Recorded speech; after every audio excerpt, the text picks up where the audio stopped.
Okay, going You to want A. A? Alright. I'll play A your side. Right about you, Furby. Fuck you, dumbass. Oh my god. No, Good job. did you Oh. get something? For the next round. Was it good? Not at launch.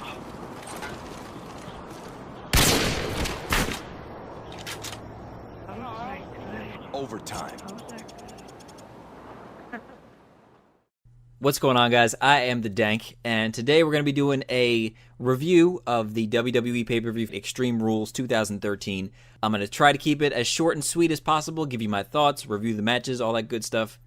Sometimes I go on tangents about certain things. I'll try to keep that to a minimum, and let's just talk about the pay-per-view. So first up, the pre-show match, Cody Rhodes versus The Miz. I'm a big fan of Cody Rhodes. I think Cody has a very, very bright future, and I guess the pre-show is a step up from not being on the pay-per-view or from being cut from the pay-per-view like he was cut from WrestleMania, so that's good for him. Miz, I'm kind of hot and cold about at times. The match was honestly not the best. It was a little bit sloppy. Miz picked up the win with the figure four, and it's a pre-show match, so it is what it is.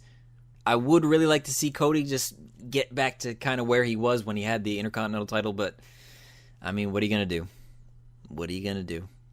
So the opening match of the actual pay-per-view was Chris Jericho versus Fandango, and this is another one of those feuds where it kind of just is what it is. Like, you understand it to an extent, but I don't see Fandango actually being a big name, down the road.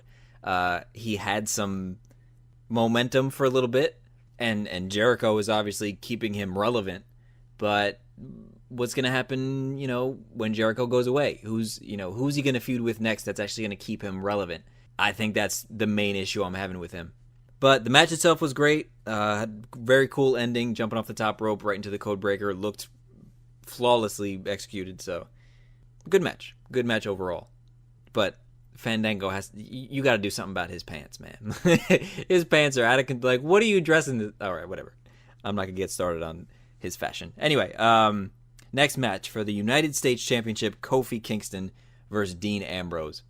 And this match went down exactly how I wanted it to go down. You definitely needed to put the title on Ambrose. I loved in the beginning how the Shield didn't come down with him. I thought that was really, really great, and it kind of helped build Ambrose up a little bit more. Just the fact of him being able to say, you know what, I don't need you for this. I can handle this myself. I thought that was a great moment. See, here's the thing that I don't understand. There's times like that where the booking is so great and you just, you execute a character so well, but then other times it's just, you're like, what are you doing? But everything that they've been doing with the Shield has been great, and I really hope they keep it up. The match itself had some good spots. The fucking crossface chicken wing that Ambrose put on and the top rope super, all that stuff was great. It was a really good match. Ambrose got the win. Kofi didn't mess up too much, and it's going to be good for him in the Shield going forward. Then we had Mark Henry versus Sheamus in a strap match. Never really been a fan of the strap matches, to be honest. This one played out, pretty much like you would expect it to play out in a strap match with two fairly large gentlemen. It was good. It was physical, having a nice change of pace with the whole strap match thing. I don't remember the last time there was a strap match. I'm trying to remember when the last time there was. I honestly can't think of it. But it was pretty short, didn't waste too much time, and Sheamus got the win with the bro kick, and life goes on. And that brought us into Alberto Del Rio versus Jack Swagger. Okay, let me get this out of the way. I am so over this. Like, seriously. This whole Del Rio Swagger thing, I'm over it. I was over it before WrestleMania. And then they had the match at WrestleMania. I was still over it after WrestleMania, and now they're having another match. Like, not having Ziggler on this pay-per-view really hurt. It really, really hurt. The crowd was dead. The crowd was absolutely dead, and this whole thing is just dragged on about Swagger being, this American harbinger of justice for the borders of America. Like, my thought process is okay, this works with Del Rio, because Swagger's whole thing with Coulter is about, protecting the integrity of America as far as immigration and all that bullshit and everything. Like, okay, that's cool and it works for Del Rio, But what are you gonna do after that? Like, honestly, what is your next plan for Jack Swagger? If that's his whole thing now, if that's his whole gimmick, we the people, and stand up for immigrant. Like, if that's his whole thing now, who do you put him up against next? Mysterio, maybe. Who else? Honestly, who else? I don't think they thought too well. I could be wrong, but I don't think they thought too far in advance as far as this whole Swagger thing, and they're dragging out this feud with Del Rio, and I'm getting tired of it. I'm definitely getting tired of it. Now, correct me if I'm wrong, but this was an I Quit match. You win the match by saying the words "I quit." That's how this whole thing started. It's not a submission match.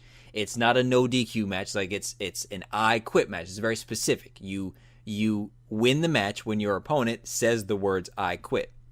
So why would you stop the match because someone threw a towel in? You know what I mean? Like, maybe, is there an unwritten rule that I'm not aware? I mean, I know they like to kind of make stuff up as they go along, but is your manager allowed to do that? Has that happened before? That completely threw me off when I saw it. I was like, you shouldn't be allowed to do that. You know what I mean? But I mean, it ended up being a false finish, and Del Rio ended up getting the win. Again, I don't really care, but all it means is that now it's going to be Ziggler and Del Rio for the world title.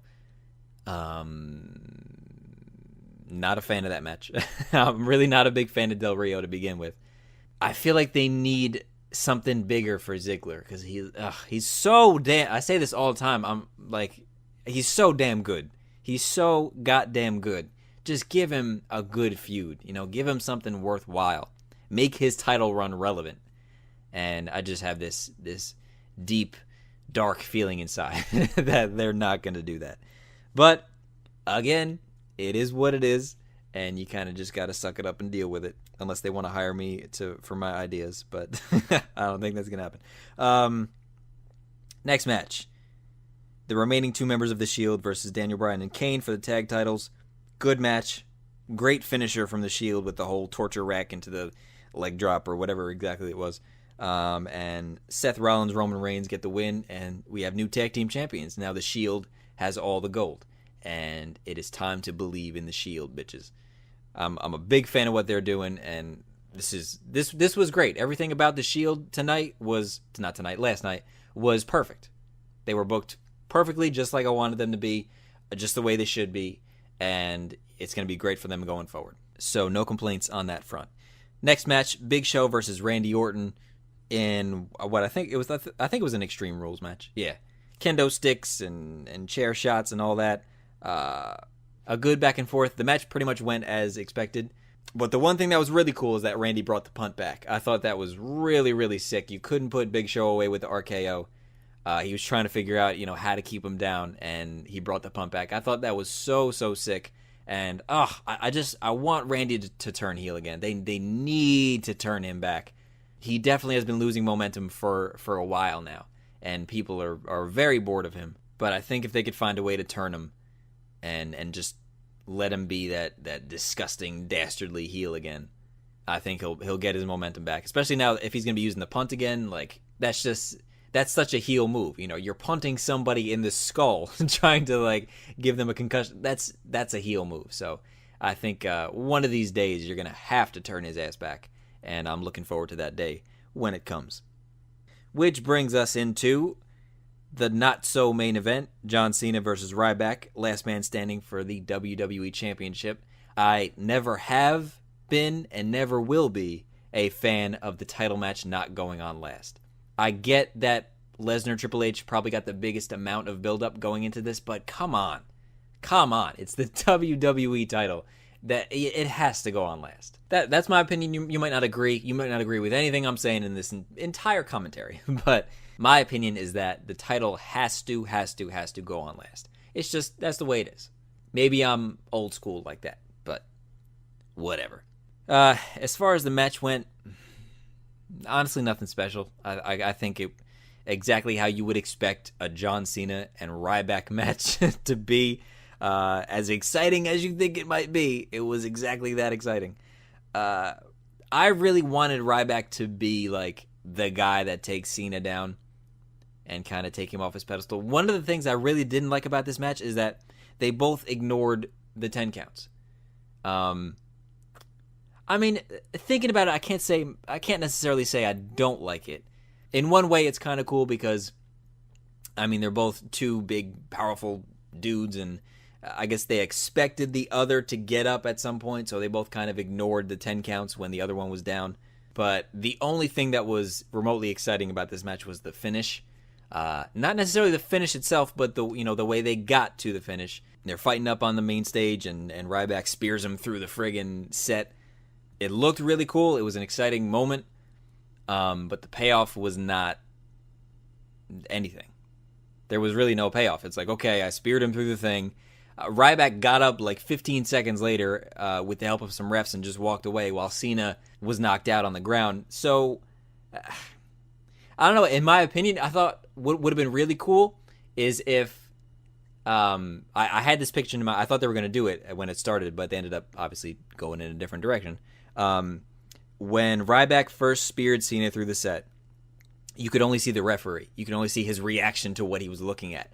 I thought what would have been really, really cool is if he started counting to 10, right? But you didn't know who he was counting to 10 for because you couldn't see back there. And then, he walks around with the camera and you find out who the winner was.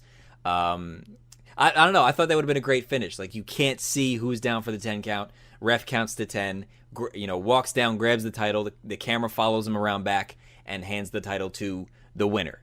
You know what I mean? And it's kind of that anticipation for, okay, well, who was the winner? But instead you did, the whole blow off. Nobody won. Cena keeps the title and whoop-de-doo. I don't know. I think it could have been a lot better. It could have been a lot more exciting to finish it like that because that was a great spot. Spearing him through the goddamn set. That shit looked so sick. And I don't know, you kind of let it fizzle and there was no pop. So, it is what it is. Cena is still your reigning defending WWE champion, and I'm sure he will be for the next 30 years to come. And final match, Triple H versus Brock Lesnar, steel cage. I like the start. The start of the match was really cool, where Triple H ran down without his music getting played. It was a nice change of pace, kind of doing things a little differently. Again, it was kind of one of the matches that it went down as expected. It was brutal. It was physical. The whole hiding the sledgehammer inside the steel cage, that was really cool. And sharpshooter spot was cool. Heyman comes in, gets pedigreed. Triple H gets hit with a sledgehammer by Lesnar. Lesnar hits the F5, and Lesnar gets the win, which puts him up 2-1 against Triple H in their feud. And I hope, it probably won't be, but I kind of hope this is the end of the whole Brock-Triple H thing. Since Brock has been back for, over a year now? Almost a year and a half? No, not a year and a half. A little over a year. He's had 2 feuds. He's had a feud with John Cena for a couple weeks, and then Triple H. And that's it.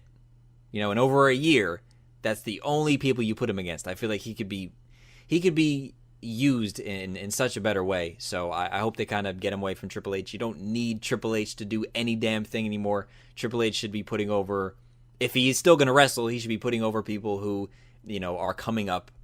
He doesn't need to be in the main event anymore, but he's Triple H, so, what are you going to do?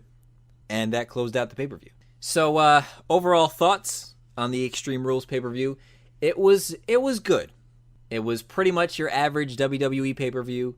There were some high spots, there were some not so high spots, and overall it was pretty good.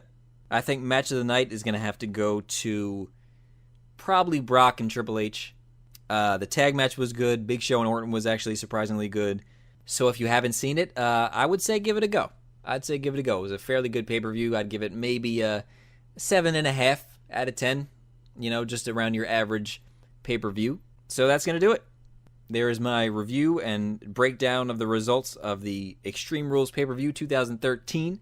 Feel free to leave your thoughts on the pay-per-view in the comments below, and make sure you follow me on Twitter at IamTheDank. And before you leave, be sure to drop a like on this video. Thank you guys very much for watching. I am the Dank, and I'll see you soon.